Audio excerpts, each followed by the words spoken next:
The role of leaders in creating successful businesses and driving growth is crucial. How these leaders run their teams and make decisions can be the difference between success and failure. But do the leadership characteristics displayed by leaders vary from region to region, from developed to developing market, from higher growth to lower growth business? And how does this affect the way in which businesses operate? At Grant Thornton, we understand the importance of business leadership to successful businesses. Because of this, we have developed with Said Business School in the University of Oxford a programme specifically for Grant Thornton's senior leaders. The programme is focused on helping our leaders develop their own leadership capability, their organisational capability, most importantly, how they grow their leaders for the future. It was fascinating to get the perspective of 26 of our leaders from around the world on leadership issues. There were clearly common themes, but also differences between the regions. Because of this, we decided to use this year's International Business Report to look at some of the differences between the regions on leadership issues. Central to our leadership programme are the concepts of mentoring and coaching. You will find that the most successful leaders have used coaches and mentors during the course of their career. So this year, in our International Business Report, we included specific questions relating to coaching. I know I personally have benefited from coaching all my professional life, and it's fascinating to see the difference between the use of coaches in Latin America, Europe and Asia Pacific.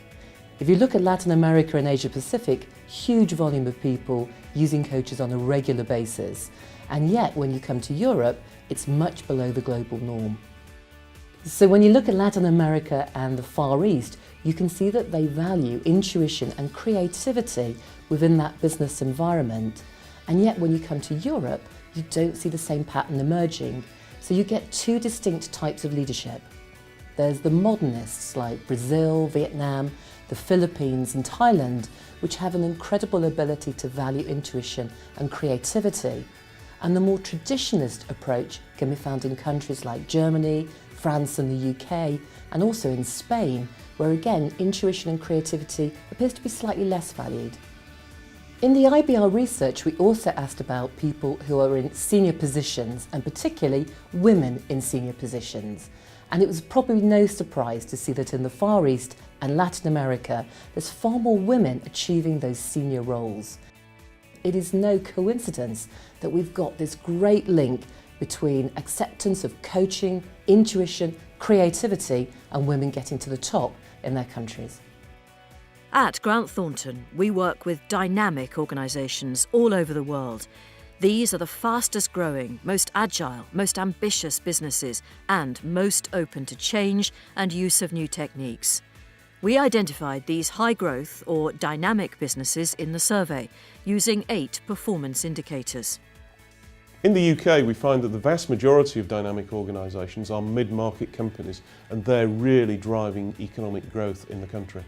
There were some strong recurring themes. For example, coaching. What we found was that dynamic organisation leaders were more likely to use an external coach. And you've only got to think about the world of sport, where people like Andy Murray, for example, using Ivan Lendl, increased his performance by that 1% that was necessary to get him over the line in terms of Wimbledon. There were some other strong recurring themes. What we found was that dynamic organisation leaders were likely to use a range of techniques in terms of improving their leadership skills. Techniques around monitoring their performance, perhaps forming big peer networks so that they could just learn from their peers about what helped them in terms of developing their own leadership. In Grant Thornton, we find that the best decisions are often a blend of reason and instinct. And indeed, the very highest performing companies, the leader often is taking decisions just on the back of gut instinct and experience. And from my own experience over the last 20 years in various leadership positions, I've found that often my best decisions are just based on intuition, and certainly in terms of hiring people and also hanging on to the best people.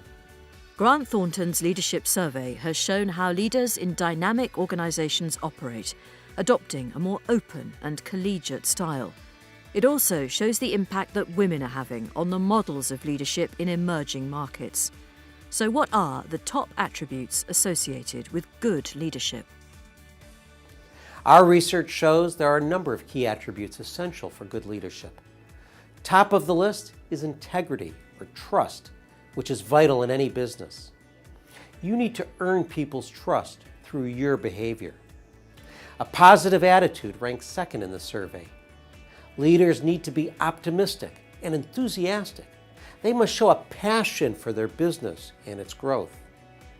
Third on the list was communication. Leaders should clearly articulate their vision if they want people to follow and to grow their business. Something that's very important to me, and which also scored highly in the survey, is the ability to delegate and prioritize. The best leaders are able to identify and focus on priorities. And speaking personally, the principles that guide my leadership are trust, optimism, and prioritization. I use a nice acronym to remember these. I'm sure you can figure it out.